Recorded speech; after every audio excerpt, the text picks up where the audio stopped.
আমাৰ ঘৰৰ ভেটিকল কিমান কি বস্তুকল ক'ত যাম কি কৰিম আমাক উপায় লাগে ৰাজ্যত বানৰ ভয়ংকৰ পৰিস্থিতি মাৰ্গ্ৰেটা সমজিলাৰ অন্তৰ্গত 1 নং টকলঙত বিগত কেইবাদিন হোৱা ধাৰাসাৰ বৃষ্টিপাতৰ ফলত বুঢ়ীদিহিং নদীৰ লগতে অন্যান্য নদীসমূহত ফেনে ফুটুকাৰে এতিয়া পানী বঢ়া পৰিলক্ষিত হৈছে নদীৰ বাঢ়নী পানীয়ে 1 নং টকলং আৰু কাষৰীয়া অঞ্চলত বান পৰিস্থিতিৰ সৃষ্টি কৰিছে বানপানীৰ সমান্তৰালভাৱে 1 নং টকলং অঞ্চলত গৰাখহনীয়াৰ সমস্যাই ৰাজ্যক অতিষ্ঠ কৰিছে টকলং অঞ্চলৰ গৰাখহনীয়াৰ প্ৰতিৰোধৰ বাবে বাৰম্বাৰ আবেদন নিবেদন কৰিও সুফল নোপোৱাৰ অভিযোগ স্থানীয় ৰাইজৰ গৰাখহনীয়াৰ কবলত পৰি কেইবাগৰাকী লোকৰ বাসগৃহ হেৰুৱাৰ উপক্ৰম হৈছে গয়া ৰাইজে কোনোদিনে বিচৰা নাই ৰাস্তা পদূলি বিচাৰিছিল কেৱল গৰাখহনীয়া আৰু বান সমস্যাৰ সমাধানহে বছৰ বছৰ ধৰি হৈ থকা এই সমস্যা সমাধান আজিও যেন হৈ নুঠিল এক প্ৰকাৰে চৰকাৰ তথা প্ৰশাসনৰ কোনো গুৰুত্ব নেদেখা পৰিলক্ষিত হ'ল স্থানীয় ৰাইজে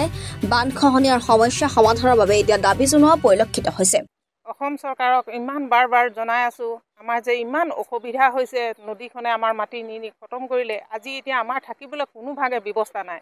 এই বিষয়ত যাতে চৰকাৰে মানে কিবা এটা সুবিধা লয় নেকি বুলি ভাবি কৈ আছিলোঁ কিন্তু এতিয়া কি কৰিব চৰকাৰে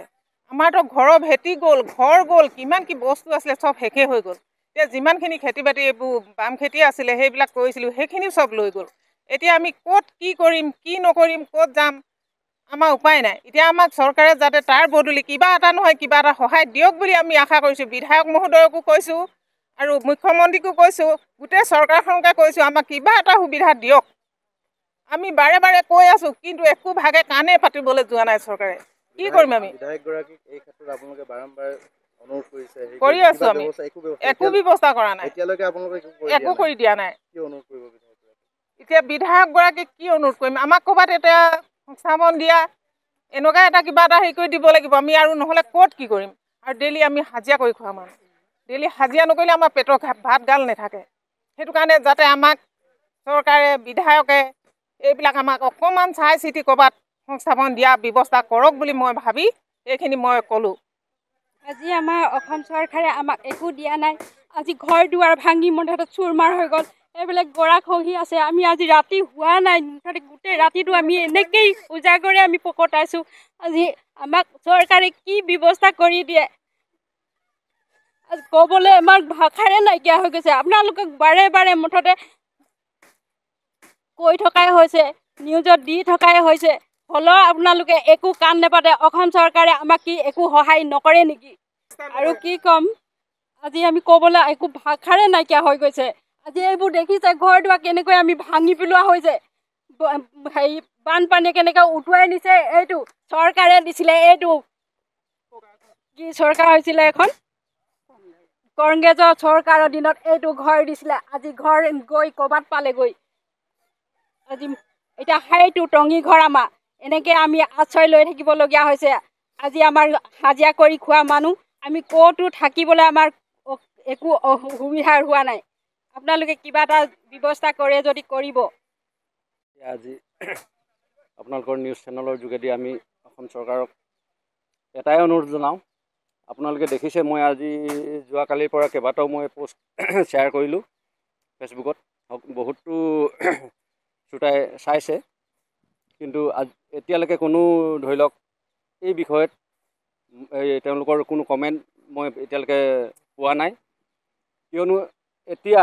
আমি এই বিষয়লৈ আমাৰ গাঁওখনৰ বিষয়লৈ নদীৰ গৰাখহনীয়া আৰু বানপানীৰ বিষয়ে আজি যুগ ধৰি চৰকাৰৰ ওচৰত অভাৱ অভিযোগবোৰ আমি দি আহিছোঁ কিয় চৰকাৰে ইমান অৱহেলা কৰি আছে আমাৰ গাঁওখনক সেইটো আমি নাজানো কিবা ৰহস্য আছে নে কি আমি নাজানো কিন্তু এতিয়া বৰ্তমান সময়ত চৰকাৰৰ জনপ্ৰতিনিধি যদি এইখিনি সময়ত আহে আৰু আহিবৰ কাৰণে আমি আপোনালোকৰ চেনেলৰ যোগেদি অনুৰোধ জনাইছোঁ চাওকহি যে আমাৰ গাঁওখনৰ বৰ্তমান পৰিস্থিতি কি হৈ আছে এতিয়ালৈকে বৰ্তমানলৈকে ছটা পৰিয়াল গৃহহাৰা হ'ল এতিয়া আপোনালোকৰ চেনেলৰ জৰিয়তে এতিয়া আপোনালোকৰ চকুৰ আগতে দেখিলে এতিয়া এখন ৱাল খহি গ'ল এই অলপ আগত আছে তিনিটা ঘৰো গৃহহাৰা বৰ্তমান তেওঁলোকে ঘৰত থাকিব পৰা অৱস্থাত নাই এটা ঘৰটো ইতিমধ্যে নৈ গৰাখহনীয়াই খহাই লৈ গ'ল দুটা ঘৰ আছে দুটা ঘৰো এতিয়া পানীৰ তলত সোমাই আছে কিমানখিনি অসুবিধাত ভুগি আছে, কিন্তু জনপ্ৰতিনিধি আজি কিয় কাণ সাৰ দিয়া নাই আমি নাজানো। আপোনালোকৰ চেনেলৰ যোগেদি চৰকাৰক এইটোৱে অনুৰোধ জনাওঁ, গোটেই গাঁওখনক নহ'লেও যিকেইটা পৰিয়াল এতিয়া গৃহহাৰা হৈছে তেওঁলোকক উচিত কিবা এটা, তেওঁলোকক যিখিনি ক্ষয় ক্ষতি হ'ল, যিখিনি গৃহহাৰা হ'ল, তেওঁলোকক গৃহ নিৰ্মাণৰ ক্ষেত্ৰতেই হওক বা আশ্ৰয়ৰ ক্ষেত্ৰতেই হওক কিছু সহায় সহযোগ আগবঢ়াব বুলি মোৰ ফালৰ পৰা আপোনালোকৰ চেনেলৰ জৰিয়তে অনুৰোধ জনাইছোঁ। জাগুনৰ পৰা বিপ্লৱ কৰৰ ৰিপৰ্ট, এনি ভাৰত 24।